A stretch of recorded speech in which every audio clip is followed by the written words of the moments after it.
Descubrí que era el único que desconocía la traición de mi esposa de la peor manera posible, no por el susurro indiscreto de un amigo, ni por una sospechosa mancha de lápiz labial, sino por la boca de mi propio hijo, aderezada con el veneno de la burla.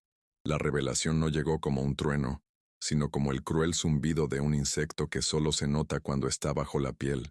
Esa tarde de sábado, el olor a carnitas flotaba en el aire, un humo grasiento de felicidad forzada que intentaba ocultar la podredumbre subyacente. La verdad estaba allí, sentada en mi mesa, riéndose de mis chistes, mientras yo era el protagonista de un chiste que todos ya sabían. Era un secreto a voces, un espectáculo en el que yo era la estrella principal, pero el único del público que no entendía la trama. Me llamo Javier, tengo 68 años, y jamás imaginé que la casa que construí con mis propias manos se convertiría en el escenario de mi mayor humillación. Durante más de 4 décadas, mis manos callosas mezclaron cemento, colocaron ladrillos y levantaron los muros que albergaron los sueños de mi familia. Fui un maestro constructor, un hombre que entendía de cimientos, estructuras y cómo asegurar que algo durara para siempre. Sin embargo, mientras me preocupaba por la integridad de las vigas, la estructura de mi propia familia se pudría en silencio, corroída por mentiras que no podía ver. Ahora, jubilado y con el cuerpo cansado, vagaba por estas habitaciones como un fantasma, una reliquia del pasado cuyo único propósito era recordar a todos una época en la que el honor aún era el pilar principal de esta casa. La sensación de ser invisible se había convertido en mi compañera constante en los últimos años. Mis historias, antes escuchadas con atención, ahora eran interrumpidas por miradas impacientes y el brillo hipnótico de las pantallas de los celulares. Mis opiniones sobre las finanzas del hogar o el futuro de mis nietos eran desestimadas con un gesto condescendiente, como si la vejez me hubiera robado no solo la fuerza, sino también la cordura. Me sentía como una vieja herramienta guardada en el fondo de un cajón, útil en su momento, pero ahora solo un trozo de metal pesado, el recordatorio de un trabajo que ya no existía. El dolor de esta irrelevancia era una herida sorda, un dolor que no podía nombrar, pero que me pesaba en el pecho con cada amanecer, con cada comida solitaria en medio de una familia ruidosa. Era una trampa perfecta, esta normalidad fabricada. Las risas en la mesa, los brindis con cerveza fría, las conversaciones banales sobre el partido de fútbol en el televisor de la sala. Todo funcionaba como una orquesta bien ensayada para ahogar el silencio ensordecedor de la verdad. Mi esposa, Elena, se movía con una soltura que ahora me parece teatral, sirviendo a todos, asegurándose de que sus platos estuvieran llenos, con una sonrisa permanente en el rostro. Mi hijo, Carlos, y su esposa, Silvia, representaban el papel de la familia perfecta, preguntando por mi salud con una preocupación que ahora entiendo que era pura simulación. Habían construido una fortaleza de mentiras a mi alrededor, y yo, el arquitecto de la casa, era el único sin llave para entrar o salir. La ironía era palpable. Yo, que me enorgullecía de no haber fracasado jamás, de haber sacrificado mi juventud y mis propios sueños para que mis hijos tuvieran la educación y las oportunidades que yo nunca tuve, era ahora objeto de la más profunda deslealtad. Cada ladrillo de esta casa fue comprado con el sudor de mi frente, cada muro construido con la fuerza de mis brazos, pensando en darles un refugio seguro, un lugar al que siempre pudieran regresar, y al final, ese mismo refugio se convirtió en un nido de víboras, donde mi dignidad fue el plato principal servido en un banquete de engaños. La traición de mi esposa me dolió como un puñal clavado en el pecho, pero la complicidad de mi hijo fue la sal que echaron en la herida abierta. Ese sábado parecía como tantos otros, una tarde tranquila de fin de semana en nuestro barrio obrero de Guadalajara. Los hijos de los vecinos corrían por la calle. El sonido lejano de un partido de fútbol se mezclaba con las conversaciones en nuestro patio. El ambiente era de alegría superficial, una fina capa sobre madera podrida. Elena había preparado mi comida favorita, un gesto que, en retrospectiva, parece una crueldad calculada. Sabía cómo complacerme, cómo mantener la ilusión de un matrimonio sólido. Y yo, cegado por la rutina y la confianza que había depositado en ella durante más de 40 años, aceptaba estos gestos como prueba de un amor que, en realidad, hacía tiempo que había pasado página. Antes de continuar con esta historia, que se vuelve más difícil con cada palabra que digo, les pido un pequeño favor. Si sienten el peso de esta revelación conmigo, por favor, denle a me gusta, suscríbanse al canal y comenten desde dónde lo ven y qué hora es. Saber que no estoy sola en este viaje, que hay personas bondadosas escuchándome en diferentes partes del mundo, me da la fuerza que necesito para revelar toda la verdad. Su apoyo es muy importante para mí. Es como un abrazo en medio de esta tormenta que ha caído sobre mi vida y amenaza con arrasar con todo lo que he construido.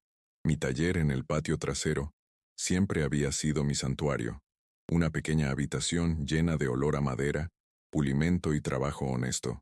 Allí, entre mis herramientas desgastadas, encontré la paz que la casa principal ya no ofrecía. Era el único lugar donde aún me sentía Javier, el maestro de obras, y no solo el anciano que perturbaba la dinámica familiar. Esa tarde, mientras el ruido de la fiesta continuaba afuera, me refugié allí, buscando el silencioso consuelo de mi pasado. Tomé mi vieja cinta métrica de metal, la primera herramienta que compré en mi juventud, y comencé a pulirla. Un ritual que siempre me tranquilizaba. Era pesada, sólida, honesta, todo lo que mi vida había dejado de ser. Esa cinta métrica era más que un objeto, era un símbolo. Con ella medí cada viga, cada pared, cada centímetro cuadrado de la casa que se convirtió en mi mundo. Representaba la precisión, el orden, la creencia de que si mides 2 veces y cortas una, todo encaja a la perfección. Construí mi vida sobre esta filosofía. La palabra de un hombre, la solidez de su trabajo, la honestidad de sus intenciones. Para mí, estos eran los cimientos innegociables del carácter. Al pasar el paño sobre el metal, desgastado, sentí el contraste entre la integridad de esa herramienta y la fraudulenta fragilidad de mi realidad habitual. No mentía. Sus números eran exactos, sus líneas rectas, una claridad que buscaba desesperadamente en medio de la confusión. Mientras limpiaba la cinta métrica, la ventana entreabierta del taller que daba al patio traía fragmentos de la conversación que destrozaría mi mundo. Eran las voces de Carlos, mi hijo, y Silvia, mi nuera. Hablaban en voz baja, conspirando, pero el viento de la tarde era tan cruel que me delataba cada palabra. Al principio no les presté atención, absorta en mis recuerdos, pero entonces oí mi nombre, seguido de la risa burlona de Silvia. Se me paró el corazón. La cinta métrica me pesaba en las manos como una barra de plomo. Instintivamente me incliné, pegando la oreja a la ventana, un acto del que me arrepentiría para siempre. No tiene ni idea, dijo Carlos, y su voz, la misma a la que le leía cuentos antes de dormir, estaba llena de un desprecio que nunca antes había notado. Mamá se escapa a visitar a su primo enfermo, y él se lo cree. A veces me da pena. La pausa que siguió se llenó con el sonido de un vaso al ser colocado sobre la mesa.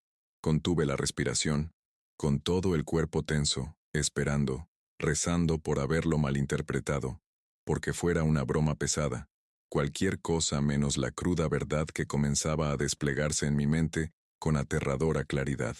Entonces llegó el golpe final, la sentencia que destrozó los cimientos de mi existencia. Silvia, con una facilidad aterradora, añadió: «Lástima, Carlos, por favor. Hasta los vecinos de la calle de atrás ya lo saben. Tu padre es literalmente la última persona del pueblo en enterarse de su romance con el comerciante». Y entonces la risa de Carlos, una risa corta, seca y cómplice. No era una risa de alegría, sino de cínica resignación, la risa de alguien que hacía tiempo que había hecho las paces con la deshonra ajena para asegurar su propia comodidad. Cada sílaba de esa conversación me impactó como un golpe físico, dejándome sin aliento, transformando mi santuario en una cámara de tortura. En ese instante, la traición de Elena pasó a un segundo plano. El dolor agudo y punzante provenía de la imagen de mi propio hijo, El chico cuya educación había pagado con años de trabajo bajo un sol abrasador, burlándose de mi ignorancia. Él lo sabía, y eligió el silencio, la complicidad, la falta de respeto. Me veía no como un padre al que proteger, sino como un obstáculo, un viejo insensato cuya humillación era una molestia manejable, un pequeño precio a pagar para mantener la paz y la estabilidad del hogar, que sin duda ya consideraba suyo. El amor que sentía por él se convirtió en polvo, las cenizas de una hoguera que había ardido durante 40 años y se extinguió con una sola bocanada de burla. Un recuerdo específico, nítido como un cristal, invadió mi mente.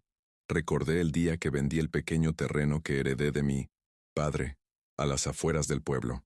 Mi sueño había sido construir una pequeña cabaña allí, un lugar para envejecer en paz, lejos del ruido. Pero Carlos había sido aceptado en la universidad, en un costoso programa de negocios, y mis ahorros no eran suficientes. Elena y yo hablamos, y la decisión fue obvia para mí. El futuro de mi hijo era más importante que mi sueño. Vendí el terreno sin dudarlo, entregándole el dinero, con un orgullo inmenso al ver que él prometía que cada sacrificio valiera la pena. Ahora, el eco de esa promesa resonaba como una risa fantasmal en mis oídos. El sacrificio no valía la pena. No se había convertido simplemente en un hombre exitoso, como yo esperaba, sino en un hombre que medía el valor de las personas por su utilidad, y yo, con mis manos temblorosas y mi modesta pensión, me había vuelto inútil. El contraste entre el padre que renunció a su refugio para construir el futuro de su hijo, y el hijo que ahora protegía su herencia permitiendo la humillación de su padre era una herida tan profunda que parecía partirme el alma en dos. El dolor de la ingratitud era mucho más devastador que el de la traición. Me quedé inmóvil en el taller durante un tiempo incalculable. El sonido de la fiesta afuera parecía venir de otro mundo.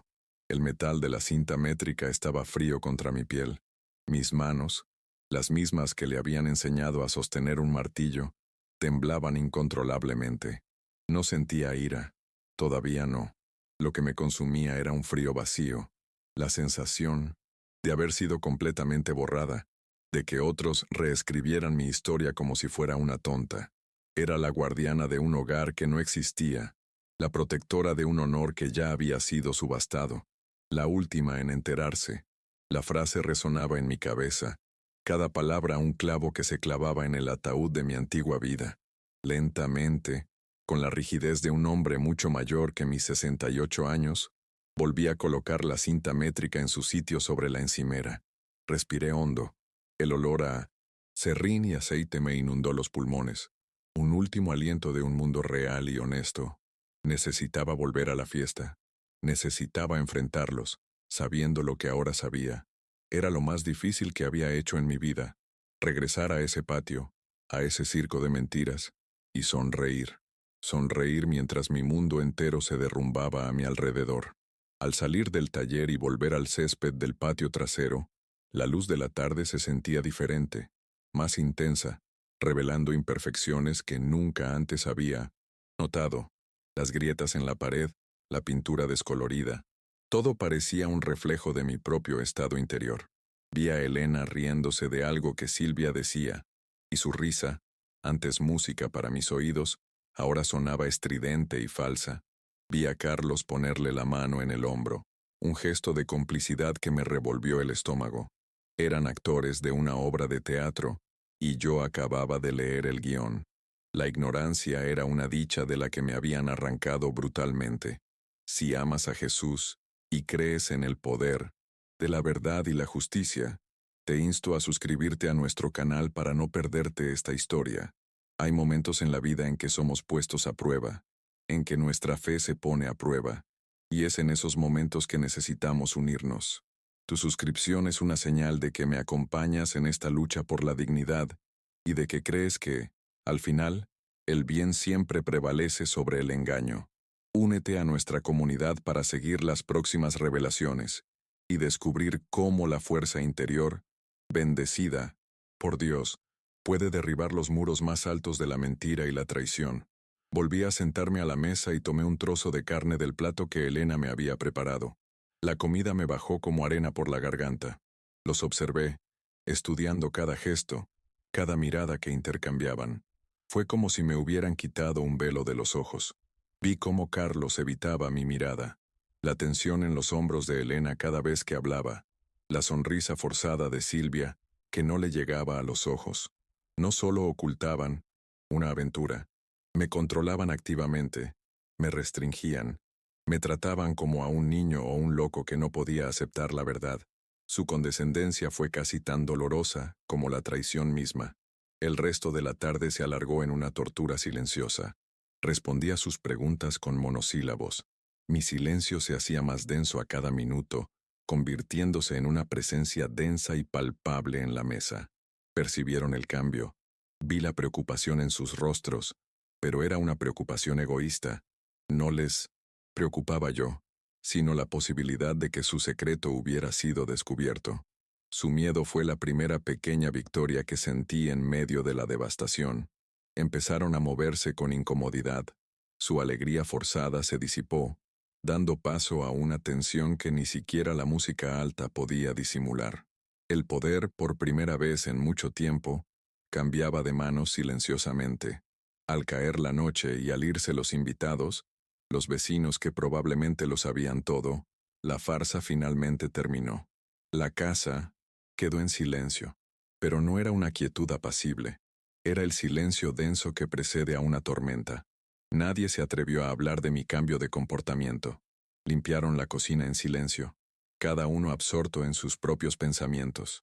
Yo permanecí sentado en la silla del patio, mirando el cielo oscuro, sintiendo el frío de la noche calar en mis huesos. El calor de mi familia se había extinguido para siempre. Esa noche no dormí. Acostado en la cama junto a Elena, el calor de su cuerpo se sentía como el de una extraña. Cada respiración me recordaba sus mentiras. Repasé años de recuerdos, reexaminando cada viaje de negocios, cada llamada misteriosa, cada excusa endeble. Las piezas del rompecabezas, antes invisibles, ahora encajaban con brutal claridad. El primo enfermo que necesitaba cuidados constantes, las reuniones de antiguos compañeros de clase que se alargaban hasta altas horas de la noche. Todo era una mentira. Me había casado con una ilusión, un personaje que Elena interpretó con maestría. Mientras dormía profundamente a mi lado, una calma fría y decidida comenzó a apoderarse de mí. El dolor seguía ahí, una brasa ardiente en mi pecho, pero ahora estaba cubierto por una capa de determinación. Me habían subestimado. Pensaban que solo era un anciano débil, fácil de engañar y controlar, pero habían olvidado quién era yo. Yo era Javier, el hombre que construyó esa casa desde cero, el hombre que comprendió que cuando unos cimientos se deterioran, no hay parche que pueda arreglarlos. La única solución es derribarlos y empezar de cero. El plan empezó a tomar forma en mi mente, claro y preciso como un plano de construcción. No gritaría, no acusaría, no les daría la satisfacción de una confrontación dramática, donde pudieran pintarme como un viejo celoso y loco. Mi venganza no sería ardiente ni ruidosa, sería fría, silenciosa y metódica. Usaría las mismas herramientas que usé para construir su mundo para desmantelarlo, pieza por pieza. La justicia sería medida, cortada y ejecutada con la misma precisión con la que construí cada pared de esa casa. Habían convertido nuestro hogar en un escenario de mentiras, y yo me convertiría en el director de la escena final. El domingo, fingí que nada había pasado, pero mi silencio continuó. Un silencio que no era de sumisión, sino de observación. Los vi moverse por la casa que pronto dejaría de ser suya, y sentí una extraña distancia. Ya no eran mi familia, eran inquilinos en una propiedad, condenada, viviendo con el tiempo prestado. Carlos intentó conversar preguntándome si me encontraba bien.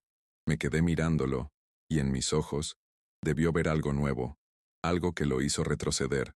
El miedo empezaba a apoderarse de mí, y me alimenté de él. Durante el desayuno, Elena comentó sobre mi apetito. «Apenas has probado la comida, Javier. ¿Está todo bien?» Su voz, antes un consuelo, ahora me repugnaba. La miré, a la mujer con la que había compartido mi vida, y solo vi una fachada. ¿Cuántas veces había vuelto a casa de los brazos de otro hombre, y me había servido la cena con una sonrisa? La magnitud del engaño era tan vasta, tan profunda, que era casi imposible de comprender. Pero no aparté la mirada. Dejé que viera la frialdad en mis ojos, un preludio del invierno que estaba a punto de llegar para todos. La casa, mi mayor orgullo, me asfixiaba. Cada objeto parecía manchado de mentiras.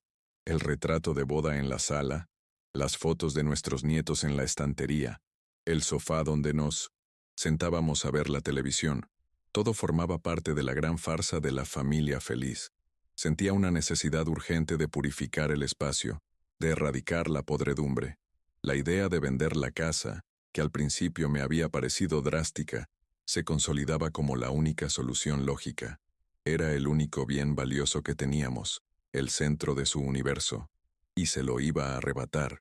Pasé el resto del domingo en mi taller, planeando mis próximos pasos. Ya no era mi refugio, sino mi cuartel general.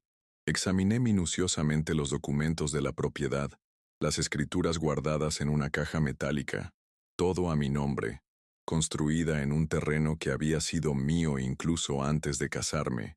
Legalmente, la decisión era mía. Moralmente, sentía que era mi deber. Habían roto el sagrado pacto familiar, el pacto de respeto y lealtad. Ahora tendrían que afrontar las consecuencias de sus decisiones. La cinta métrica metálica estaba en la mesa de trabajo, y sabía exactamente cómo usarla. La humillación que sentí al escuchar esa conversación se transformó en una fuerza que desconocía. Me habían tratado como un objeto, un accesorio irrelevante en sus vidas. Ahora, me convertiría en una fuerza de la naturaleza, una fuerza que no podían ignorar ni controlar. Pensaban que sería la última en enterarse. Pronto, descubrirían que yo reiría al último. Llegó la noche del domingo, y por primera vez en mucho tiempo, sentí un propósito. El dolor no se había ido, pero ahora tenía un rumbo. Esa noche, mientras la casa dormía en su arrogante ignorancia, me hice una promesa. Reclamaría mi dignidad, costara lo que costara. Me habían arrebatado el pasado, llenándolo de mentiras. Me habían robado el presente, faltándome al respeto, pero no permitiría que me arrebataran el futuro. El viejo Javier, el ingenuo que fue el último en enterarse, murió en ese taller. Nació un nuevo Javier, un hombre que ya no tenía nada que perder, y por lo tanto, libre para hacer lo correcto. La demolición estaba a punto de comenzar. El primer acto de esta tragedia familiar estaba a punto de terminar, pero el telón apenas comenzaba a levantarse sobre mi cambio. Me veían como débil, pero olvidaban que fui yo quien construyó los muros que ahora los protegían. Y el constructor también sabe exactamente dónde están los puntos débiles, dónde aplicar la presión para derribarlo todo. El silencio y la pasividad dieron paso a un plan meticuloso. La línea que pronto trazaría no sería solo una división en el suelo, sería el límite entre la vida de mentiras que habían creado y la dura realidad que estaba a punto de imponer. El lunes amaneció con una claridad penetrante, un cielo azul sin nubes que contrastaba con la tormenta que sentía en el alma. Esperé pacientemente a que la casa se vaciara. Primero, los nietos se fueron al colegio, luego Silvia a su trabajo de medio tiempo, y finalmente Carlos, con su maletín y aire de importancia. Elena fue la última en irse, diciendo que iba al mercado, un eufemismo que ahora entendía a la perfección. Cuando el sonido del portón al cerrarse resonó por la casa, el silencio que siguió no fue de paz, sino de oportunidad. Fui al taller y cogí mi cinta métrica metálica y un trozo de tiza blanca, de las que usamos en la construcción. El momento había llegado. Empecé por la puerta principal. Con una precisión que mis 88 años no me habían arrebatado, medí el centro exacto del pasillo y tracé la primera marca en el suelo de baldosas. A partir de ahí, el trabajo fluyó con una lógica fría e implacable. Extendí la línea de tiza por la sala, dividiendo el sofá por la mitad, pasando por encima de la alfombra que tanto le gustaba a Elena. La línea cruzaba la mesa del comedor, separando mi espacio del suyo, Un límite físico para la división emocional que ya existía. Cada habitación estaba meticulosamente dividida. La cocina, el patio trasero, el pasillo que conducía a las habitaciones. Fue un acto de separación, una cirugía realizada en la estructura misma de mi inocente, mi propia vida. No había ira en mis movimientos, solo una determinación gélida. Cada centímetro medido era un paso más cerca de la humillación, un paso hacia la recuperación de mi dignidad. El polvo blanco de tiza en el suelo era como el boceto de un arquitecto en un plano, el diseño de un nuevo futuro, un futuro más pequeño, quizás más solitario, pero un futuro construido sobre la verdad. Al trazar la línea, vi no solo la división de la propiedad, sino la demarcación de un límite. Este es mi lado del respeto, la honestidad y el sacrificio. Ese es tu lado, el de la mentira, la complicidad y la traición. Y nunca más volverán a mezclarse estos dos lados bajo el mismo techo. Una vez que la casa estuvo perfectamente seccionada, con la línea blanca como una cicatriz atravesando su interior, hice lo necesario. Fui a una notaría en el centro, un lugar que no había visitado en años. Con la escritura en mano, inicié el trámite legal para poner la casa a la venta. El empleado me miró con cierta curiosidad, quizá preguntándose por qué un hombre de mi edad tomaría una decisión tan drástica. Pero no había duda en mi rostro, solo la serenidad de quien sabe que está haciendo lo único posible. La maquinaria del sistema legal empezó a girar, lenta y burocrática, pero definitiva. La suerte estaba echada. Su regreso, al final de la tarde, fue exactamente como lo había predicho. Elena fue la primera en entrar. Sus bolsas de la compra cayeron al suelo con un golpe seco al posar la mirada en la línea de tiza. Su rostro palideció, una máscara de confusión y miedo. Después llegó Carlos, quien se detuvo de golpe en medio de la habitación, siguiendo con la mirada incrédula la línea blanca que desfiguraba la casa que consideraba suya. ¿Qué demonios es esto?, preguntó, con una mezcla de sorpresa y rabia en su voz. ¿Te has vuelto completamente loco, papá? La palabra papá sonó hueca, carente de afecto y respeto.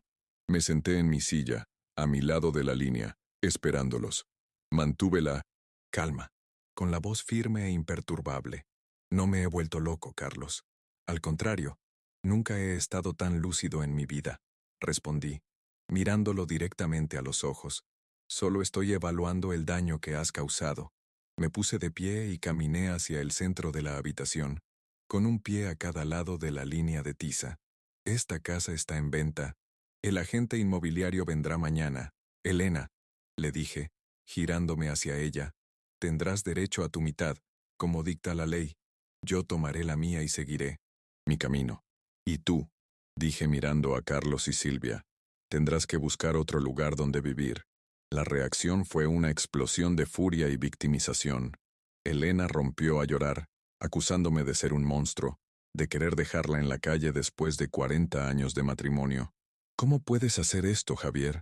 ¿Qué pasa con nuestra familia? ¿Qué pasa con nuestros nietos? Sollozó, una actuación digna de una gran actriz. Carlos, a su vez, se lanzó a un ataque directo, desapareciendo su apariencia, de hijo preocupado para revelar al hombre egoísta y calculador que realmente era. Eres un viejo egoísta y destructivo. Lo haces por orgullo. Vas a destruir a esta familia por tu orgullo herido. Gritó, con la cara roja de rabia. Los escuché en silencio, dejando salir todo el veneno. Las acusaciones, los insultos, el chantaje emocional. Nada de eso me afectaba ya. Era solo ruido, la agonía de parásitos a punto de perder a su huésped. Cuando por fin se detuvieron para respirar, respondí con una calma que los desarmó por completo. Orgullo, repetí en voz baja pero cortante. No, Carlos, no se trata de orgullo, se trata de respeto, algo que no conoces, y no puedes destruir lo que ya no existe. Esta casa dejó de ser un hogar el día que el respeto se fue por la puerta. Solo estoy derribando los muros. Mi serenidad los enfureció aún más. No estaban preparados para esta versión de mí. Estaban acostumbrados al Javier pasivo, el hombre que se tragaba en silencio las pequeñas humillaciones diarias. Ese hombre estaba muerto. En su lugar había alguien a quien no reconocían, alguien a quien ya no podían manipular. Lo intentaron todo en los días siguientes. Las lágrimas de Elena eran constantes, un intento de erosionarme con la culpa. Carlos intentó el enfoque racional, sentándome con hojas de cálculo y números, intentando demostrarme lo irracional financieramente que era vender la casa ahora. Habló del mercado inmobiliario, de inversiones, del futuro de sus nietos. En 1906, su discurso sin querer reveló su verdadera motivación. «Papá, tengo planes», dijo con forzada seriedad. Silvia y yo estábamos ahorrando para la entrada de un coche nuevo y para las vacaciones de los niños. Si vendes la casa, tendremos que pagar alquiler y todo esto se irá al garete. No puedes hacernos esto.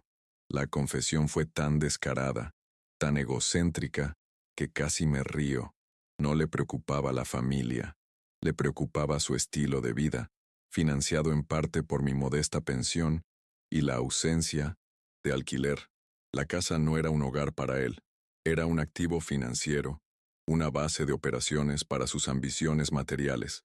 Recordé otra conversación, años atrás. Me convenció de que lo hiciera cotitular de mi cuenta de ahorros. «Es solo por seguridad, papá», dijo. «Por si mamá y tú tienen una emergencia, necesito ayuda inmediata». En aquel momento me pareció lógico. Confiaba en él. Pero meses después, empecé a notar pequeños retiros, cantidades que no se correspondían con mis gastos. Cuando le preguntaba, tenía respuestas preparadas. «Fue para arreglar tu ducha. Pagué el impuesto de la propiedad. Nunca lo comprobé. Nunca dudé». Ahora, el recuerdo de esas pequeñas mentiras agravaba la traición mayor, creando un patrón de explotación imposible de ignorar. Elena, por su parte, usó la táctica de la nostalgia. Empezó a esparcir álbumes de fotos viejos por la casa, recordándome los buenos tiempos. «¿Recuerdas esta foto, Javier? Fue en nuestro 25º aniversario. Éramos tan felices», dijo con la voz entrecortada. Pero la felicidad en esas fotos ahora parecía una mentira. ¿Cuántos secretos habría guardado ya entonces? La manipulación era tan transparente que resultaba patética. Ella no luchaba por nuestro matrimonio. Luchaba por su seguridad, por la comodidad del hogar que yo había construido y al que no quería renunciar. El amor había sido reemplazado por la comodidad. La tensión en la casa se volvió insoportable. Ellos vivían en su lado de la línea divisoria, yo en el mío. Comíamos en silencio. La comunicación se reducía a lo esencial. Mis nietos, atrapados en el fuego cruzado, me miraban confundidos. Carlos y Silvia les daban instrucciones, usándolos como peones en el juego emocional. «Ve a abrazar al abuelo. Pídele que no nos eche de casa». Escuché a Silvia susurrarle un día a mi nieto menor. La crueldad de usar a los niños de esta manera me convenció aún más de que iba por buen camino. Esa casa no era un entorno saludable para nadie. Antes de 1900, contarles lo que hice después. Un acto que selló el destino de todos nosotros. Quisiera hacer una pausa y pedirles que comenten desde qué ciudad y país me están viendo ahora mismo. Saber que mi historia llega a lugares tan lejanos, a personas que viven realidades tan diferentes, me da una perspectiva inmensa. Es un recordatorio de que, aunque nuestras circunstancias varían, los sentimientos de dolor, traición y la búsqueda de dignidad son universales. Su presencia, aunque sea virtual, es un rayo de luz en esta oscuridad que atravieso. Ignoré todos los intentos de manipulación y seguí mi plan. Como lo había prometido, el agente inmobiliario llegó el martes. Era un hombre joven y profesional que hizo todo lo posible por ignorar el ambiente hostil de la casa. Mientras medía las habitaciones y tomaba fotos, Carlos lo seguía de cerca, haciéndole preguntas capciosas, intentando devaluar la propiedad. «La plomería está vieja, ¿sabes? Y el techo necesita reparaciones». Elena se encerró en su habitación, llorando tan fuerte que el agente la oyó. Fue un espectáculo patético de obstrucción y autocompasión. Seguí al agente inmobiliario en silencio, respondiendo a sus preguntas con objetividad. Al terminar, me llevó al patio trasero para una conversación privada. «Señor Javier», dijo respetuosamente, «su casa es excelente, Está muy bien construida y en una ubicación inmejorable, pero con el debido respeto, la situación en el interior es complicada. Esto podría desanimar a algunos compradores. Asentí previendo que así sería. Lo sé, respondí, pero también sé que habrá alguien que vea el valor de la estructura, no la difícil situación de los actuales ocupantes. Simplemente haga su trabajo. Busque un comprador. Pareció comprender y prometió que haría todo lo posible. La visita del corredor les hizo ver la amenaza como algo real. La ira de Carlos dio paso a un pánico apenas disimulado. Empezó a hacer llamadas, hablando en voz baja en su habitación. Sabía que buscaba consejo, una forma de detenerme. La dinámica de poder había cambiado por completo. Ya no era el anciano invisible. Era el hombre que tenía su futuro en sus manos, y ellos no sabían cómo lidiar con ello. La incertidumbre los consumía, y una parte oscura de mí sentía una fría satisfacción al verlos saborear el veneno de la ansiedad que me habían servido durante tanto tiempo. Fue entonces cuando la situación se volvió aún más sórdida. Una noche, mientras leía en mi habitación, Carlos entró sin llamar. Tenía unos papeles en la mano y su rostro reflejaba un triunfo desagradable. Papá, no quería que esto llegara a esto, pero no me diste otra opción, dijo con falsa solemnidad. Hablé con un abogado, un amigo, y me informó que tenemos motivos para impugnar tu decisión de vender la casa. Podemos argumentar que no estás en tu sano juicio, que tu edad y tu comportamiento errático indican que no eres competente para tomar decisiones financieras de esta magnitud. Me quedé sin aliento. La amenaza era vil, más baja de lo que jamás podría haber imaginado. Mi propio hijo estaba dispuesto a declararme demente, a destruir mi reputación y mi autonomía, todo para evitar perder la comodidad de vivir gratis. Quería encerrarme no en una institución mental, sino en una prisión de senilidad, donde mi voz ya no sería valorada, mis decisiones serían invalidadas, y yo sería, a todos los efectos, prisionera en mi propia casa.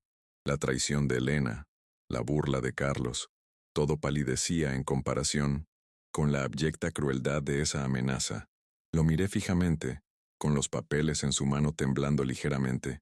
¿Estaba fanfarroneando? ¿O de verdad estaba dispuesto a llegar tan lejos? Al mirarlo a los ojos, vi la respuesta. Estaba desesperado, y un hombre desesperado es capaz de todo. Su miedo a la inestabilidad financiera era mayor que cualquier atisbo de amor filial o respeto que pudiera sentir por mí. Me veía como un problema por resolver, una variable que eliminar de la ecuación de su cómoda vida. En ese momento, dejó de ser mi hijo y se convirtió en mi enemigo acérrimo. El abogado dijo que un juez tomaría en serio nuestra petición. Continuó, cobrando confianza al ver mi sorpresa. La línea de tiza, tu silencio, tu negativa a hablar. Todo esto puede usarse como prueba de tu inestabilidad. Piénsalo, papá. Deja esta locura. Retira la casa del mercado y podremos olvidarnos de esta conversación. Volveremos a la normalidad. La palabra normalidad era un insulto. Su normalidad era mi humillación. Su paz era mi silenciosa agonía. No me ofrecía una tregua. Exigía mi rendición incondicional. Guardé silencio un largo rato, con el corazón latiéndome con fuerza. Me sentía acorralado, vulnerable. La batalla que creía librar con corredores y contratos ahora amenazaba con convertirse en una guerra sucia en un tribunal, donde mi cordura sería el campo de batalla. Tenían la juventud, la energía, la falta de escrúpulos. Yo sabía la verdad, pero me preguntaba si sería suficiente. El peso del mundo parecía desplomarse sobre mis hombros. El hombre que había empezado la semana con un plan claro y decidido, ahora se sentía como un anciano débil y asustado. El recuerdo de Elena defendiéndome, años atrás, de un vecino que se quejaba del ruido de mi taller me cruzó por la mente. Es un buen hombre, muy trabajador, dijo entonces. ¿Dónde estaba esa mujer? Su complicidad la había convertido en una extraña, una aliada de mi torturador. Estaba completamente sola en esta lucha. La casa, antaño mi castillo, ahora parecía una trampa a punto de caer sobre mí. ¿De verdad lo conseguirían? ¿Podrían despojarme de todo, incluso de mi propia mente, ante la ley? Carlos permaneció de pie, esperando mi respuesta, con una sonrisa de suficiencia en los labios. Creía que había ganado, que la amenaza de humillarme públicamente bastaría para quebrarme. No entendía la naturaleza de mi material. Quizá estuviera viejo, quizá cansado, pero estaba hecho del mismo acero que las vigas que sostenían aquella casa. Podrían doblegarme, podrían ponerme a prueba, pero no me quebrarían. Ese momento de vulnerabilidad se consolidó en una nueva y más firme determinación. Esperaba que suplicara, que cediera. En cambio, lo miré con una calma que lo sorprendió. Haz lo que creas que debes hacer, Carlos, dije en voz baja y firme. Llévate a tus abogados, tus papeles, tus mentiras. Intenta declararme loco. Pero que sepas esto. Un hombre que lucha por su dignidad nunca está loco. Es peligroso. Le di la espalda, en un gesto de resignación definitiva. La guerra estaba declarada, y yo no sería la única víctima. Cerró la puerta de golpe, dejando un silencio lleno de amenazas. Sabía que la noche sería larga. La batalla por la casa se había convertido en una batalla por mi alma. Me senté en el borde de la cama, sintiendo el peso de cada uno de mis 68 años. La soledad era aplastante. Eran mi familia, las personas a las que debería haber podido recurrir en busca de consuelo, y ahora eran la fuente de mi mayor dolor. ¿Cómo había llegado todo a esto? La pregunta resonó en el vacío de mi habitación. Me vino a la mente el recuerdo de mi padre.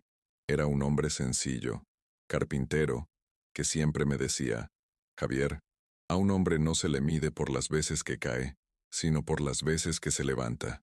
Sus palabras, olvidadas hacía tiempo, volvieron con renovada fuerza. Había caído. Me habían hundido la traición y la falta de respeto. Ahora era el momento de levantarme. Quizás estaba solo. Quizás la lucha era más dura de lo que imaginaba, pero no me rendiría. La primera visita de los posibles compradores estaba programada para el día siguiente. Su presencia en la casa sería mi primera contraofensiva. Demostraría que no iba de farol, que no me dejaría intimidar. Carlos y Elena harían todo lo posible por sabotear la visita, lo sabía. Crearían un ambiente hostil, intentarían asustar a los compradores, pero la mera presencia de desconocidos paseando por la casa, evaluando su futuro, sería una victoria psicológica para mí.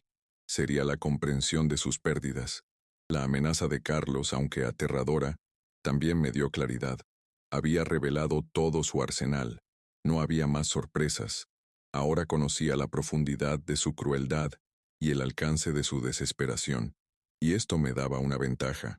Él creía que yo era un viejo sentimental, anclado en el pasado.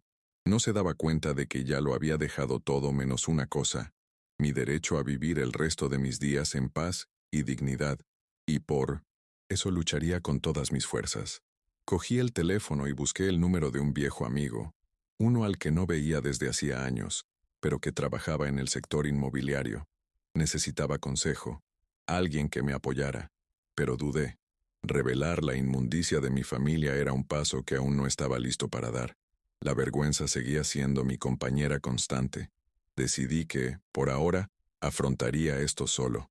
Primero, la visita de los compradores. Luego, decidiría mi siguiente paso. Recordé cómo Elena me trataba cuando estaba enfermo. Era cuidadosa, atenta y me traía sopa de pollo a la cama. Fueron estos recuerdos de la bondad del pasado los que hicieron que la traición del presente fuera aún más amarga. Era como mirar el fantasma de alguien a quien amaba, sabiendo que la persona que tenía frente a mí era una extraña. La esposa que amaba había muerto, y en su lugar estaba esta mujer que permitió que nuestro hijo me amenazara con la interdicción. La línea de tiza en el suelo parecía brillar en la oscuridad. Era más que una división, era un abismo. Y al otro lado, mi familia conspiraba. Probablemente estaban en la cocina en ese mismo momento, susurrando, planeando cómo neutralizarme. La casa, mi fortaleza, se había convertido en territorio enemigo. Yo era un rey exiliado en mi propio castillo, asediado por aquellos a quienes había coronado. El segundo acto de esta dolorosa obra terminaba en un punto de máxima tensión. La amenaza de Carlos se cernía sobre mí como una espada. Mi determinación era firme, pero el miedo era real. Estaba en desventaja. Un hombre mayor contra un hijo calculador y una esposa cómplice. El escenario estaba preparado para la confrontación final, una confrontación que definiría no solo el destino de una casa, sino el de mi propia identidad como hombre. La indignación de los espectadores, esperaba, estaría en su punto álgido, clamando por una justicia que parecía cada vez más lejana. A la mañana siguiente, la casa parecía un campo de batalla, antes de la primera carga. La hostilidad era tan intensa que se podía cortar con un cuchillo. Me preparé para la visita de los compradores, una joven pareja que, según el agente inmobiliario, estaba realmente interesada en la propiedad. Me puse mi mejor camisa como si fuera a una reunión importante, porque en efecto, lo era. Esta era la batalla por mi libertad. Cuando sonó el timbre, respiré hondo y fui a abrir. Un general solitario a punto de enfrentarse a las tropas enemigas en su propio territorio. La pareja era amable, sus rostros llenos de la esperanza y los sueños que una vez tuve cuando construí esos muros. El sabotaje comenzó sutilmente. En cuanto entramos, Elena empezó a toser fuerte desde su habitación, un sonido gutural y exagerado que resonó por toda la casa. Mi mujer no está muy bien, les expliqué a la pareja, intentando mantener la compostura. Silvia, mi nuera, pasó junto a nosotros con un cubo, quejándose a gritos de una persistente fuga en el baño que el casero se niega a arreglar, mirándome fijamente. La mentira era tan descarada, tan performativa, que sentí náuseas. Estaban convirtiendo mi casa en un teatro del absurdo, y yo era el villano. Carlos era el más despiadado. Siguió al grupo, actuando como un guía turístico del infierno. Aquí está la sala, dijo, antes de patear, sin querer, la pata de una mesa. Cuidado, los muebles están un poco inestables, como todo por aquí. En cada habitación, señalaba un defecto imaginario, una humedad invisible, una corriente de aire inexistente, el ruido insoportable de los vecinos. Hablaba con un tono de falsa confianza, como si les hiciera un favor a la joven pareja al advertirles. Era una campaña de desprestigio contra la misma casa que lo había cobijado toda su vida, una táctica de tierra arrasada para asegurarse de que si él no podía tenerla, nadie más la tendría. El clímax de la grotesca representación tuvo lugar en el patio trasero. Mientras el joven esposo admiraba el espacio, Carlos se acercó y dijo en voz baja, pero lo suficientemente alto como para que yo lo oyera. Para que lo sepas, mi padre está pasando por un momento difícil. El médico cree que es el principio de una demencia. Ha tenido la idea de vender, pero estamos intentando resolverlo legalmente. No quiero que te veas envuelto en una complicada disputa familiar. Esas palabras fueron el golpe de gracia. Vi cómo la luz en los ojos de la joven pareja se apagaba, reemplazada por la incomodidad y la compasión. Me miraron con la sospecha que Carlos pretendía, viendo no a un propietario, sino a un anciano con problemas. La visita terminó abruptamente. Se excusaron educadamente y se marcharon casi a toda prisa, dejando tras de sí un silencio denso, solo llenado por la satisfacción engreída del rostro de Carlos. En ese momento, la impotencia me golpeó con fuerza. Me sentí derrotada, humillada aún más profundamente. Lo habían logrado. Me habían pintado como loca, transformando mi búsqueda de dignidad en un síntoma de senilidad. Me senté en el escalón del patio trasero, el mismo lugar donde mis hijos habían jugado de pequeños, y sentí el peso aplastante de la soledad. La batalla parecía perdida.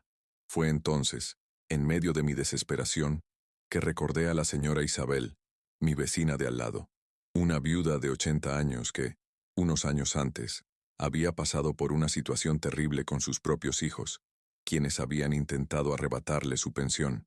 Recordé cómo luchó, cómo, a pesar del dolor, no se rindió. Me tragué el orgullo, la vergüenza de tener que admitir mi fracaso ante un desconocido, y crucé la calle. Llamé a su puerta con la mano temblorosa de un hombre que pide ayuda por primera vez en décadas. La señora Isabel me recibió con una mirada amable y cómplice.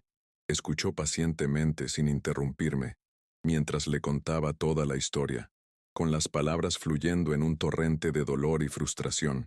Cuando terminé, no me ofreció compasión, me ofreció fuerza. Javier, dijo con voz frágil, pero firme. Lo peor que pueden hacer no es robarte el dinero ni la casa, es robarte la voz. Es hacerte creer que estás loco, que no vales nada. No dejes que te borren. Se levantó, fue a un cajón y me entregó una tarjeta de presentación. Este abogado me ayudó. Se especializa en derechos de las personas mayores. Llámalo lucha. Ese pequeño trozo de papel en mis manos pesaba más, y era más valioso que la escritura de mi casa. Era la esperanza hecha realidad. Le di las gracias a la señora Isabel, con una sinceridad indescriptible. Regresé a casa con una nueva chispa de determinación. Habían ganado una batalla, pero yo aún no había perdido la guerra. Esa misma tarde, desde mi taller, usando un teléfono viejo que guardaba allí, llamé al número de la tarjeta. La voz al otro lado era tranquila, profesional y, sobre todo, respetuosa. Concerté una cita para el día siguiente. El consultorio del doctor Ramírez no era lujoso, pero sí acogedor. Era un hombre de mediana edad con ojos que transmitían inteligencia y empatía. Por primera vez en mucho tiempo sentí que me escuchaban de verdad. Le conté todo, sin omitir ningún detalle, incluyendo la amenaza de Carlos de declararme incompetente. El doctor Ramírez escuchó, tomando notas, y cuando terminé, me miró por encima de sus gafas. Señor Javier, empezó, lo que hace su hijo se llama maltrato a personas mayores. Es cobarde, inmoral e ilegal. La amenaza de interdicción es una táctica de intimidación común, y en su caso, completamente infundada. Me explicó con claridad y sencillez que para declararme incompetente, necesitarían informes médicos exhaustivos que demostraran una grave incapacidad mental, no solo la inconformidad de un hijo avaricioso.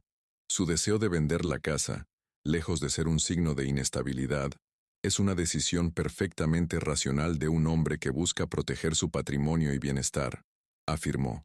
Cada palabra que pronunció fue como un bálsamo para mi alma herida, validando mis sentimientos y devolviéndome la confianza en mi propio juicio. Salí de esa oficina sintiéndome 10 años más joven. El miedo y la duda habían sido reemplazados por un plan de acción claro. El doctor Ramírez me asignó tareas específicas. Primero, ir al banco y revocar inmediatamente cualquier acceso que Carlos tuviera a mis cuentas, cambiando las contraseñas y estableciendo nuevos protocolos de seguridad. Segundo, empezar a documentarlo todo. Un diario detallado de cada amenaza, cada acto de sabotaje, cada conversación hostil, con fechas y horas. Tercero, él mismo contactaría a la gente para informarle que ahora contaba con representación legal y para evaluar a los futuros compradores, protegiéndome de más humillaciones. Al día siguiente, seguí las instrucciones al pie de la letra. La visita al banco fue mi primera gran victoria. La gerente, una mujer que me conocía desde hacía años, se sorprendió al escuchar mi historia y me ayudó a asegurar mis finanzas con una eficiencia discreta. La sensación de impedir que Carlos tuviera acceso a mi dinero, el mismo que usaba mientras se burlaba de mí, fue liberadora. Fue el primer paso para recuperar el control, para cerrar los grifos que mantenían su cómoda vida a mi costa. Mi comportamiento en casa cambió. Ya no era solo el anciano silencioso y dolido. Estaba ocupado, concentrado. Me vieron escribiendo en un cuaderno, mi diario de pruebas. Me vieron haciendo llamadas privadas en el taller. La incertidumbre comenzó a corroerlos. ¿Qué estaría tramando? El cambio de dinámica era palpable. El poder que creían haber cimentado con su crueldad se les escapaba visiblemente de las manos. El miedo que habían intentado infundirme ahora se estaba volviendo en su contra. El doctor Ramírez fue fundamental. Encontró un nuevo comprador, un inversionista que no estaba interesado en problemas familiares, solo en el valor del terreno y la propiedad. La negociación fue rápida, realizada íntegramente por los abogados. No les informé de la venta por mí, sino mediante un aviso oficial. La sorpresa en sus rostros al recibir la carta fue mi recompensa por todo el dolor que había soportado. No hubo gritos ni lágrimas, solo un silencio atónito, la certeza de que el juego había terminado y que habían perdido. Mi último acto no fue una confrontación, sino una ejecución. Unos días después, se firmó el contrato y la casa quedó oficialmente vendida. Esa noche, mientras estaban sentados en la sala, viendo la televisión como si nada hubiera pasado, en una última y desesperada negación de la realidad, me acerqué a ellos. Sin decir palabra le entregué a Carlos la orden de desalojo. El documento les daba 30 días para desalojar la propiedad. Miró el papel y luego a mí, con los ojos llenos de un odio impotente. «Tienes 30 días», dije con voz serena y definitiva. No había margen para la negociación. No había nada más que decir. Me di la vuelta y caminé hacia mi taller, mi único espacio real en aquella casa. Tomé cajas de cartón y comencé a empacar mis herramientas, los objetos que contaban la historia de mi vida de trabajo honesto. El sonido de la cinta adhesiva sellando las cajas era el sonido de mi futuro empacándose, listo para ser llevado a un lugar de paz. Vendí la casa, dividí el dinero, le di a Elena la parte que le correspondía legalmente, depositada en su cuenta mediante transferencia bancaria, sin intercambiar una sola palabra. Con mi mitad, encontré un pequeño apartamento para alquilar en un pueblo vecino, cerca de un hermano al que no veía desde hacía años.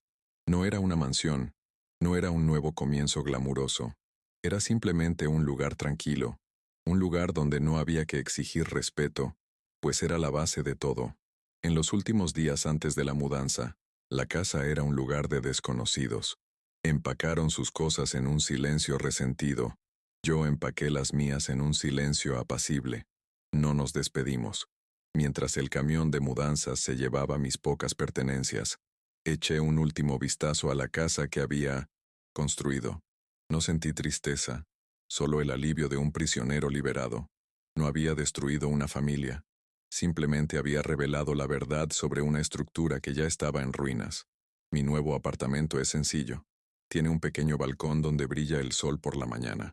Fue allí, durante mi primera semana, donde me senté con una taza de café, sintiendo el calor en la cara. El silencio ya no era opresivo, era tranquilizador. No era feliz, no en el sentido jovial de la palabra. La felicidad que había conocido había sido destruida, pero estaba en paz, una paz profunda, ganada con esfuerzo, la paz de un hombre que se asomaba al abismo de la deshonra y se negaba a saltar. En mi nueva oficina, sobre una mesita, está mi vieja cinta métrica de metal. Junto a ella, una foto de Elena y yo, de cuando éramos jóvenes, llenas de sueños. La miro a veces, no con ira, sino con una melancolía distante. Recuerdo a la mujer que amé y lamento la mujer en la que se convirtió. La herida de la traición probablemente nunca sanará del todo, pero ya no me define. Lo que me define es la decisión que tomé ese sábado por la tarde, la decisión de elegir la dignidad sobre la ilusión. La familia se fracturó, cada uno obligado a lidiar con las consecuencias de sus decisiones. No sé a dónde fueron y no me interesa averiguarlo. Mi viaje ahora es hacia adelante. La resolución no fue feliz, pero fue justa, y por primera vez en años, mientras bebo mi café en silencio, siento que he recuperado el control de lo único que realmente importa, mi propio honor.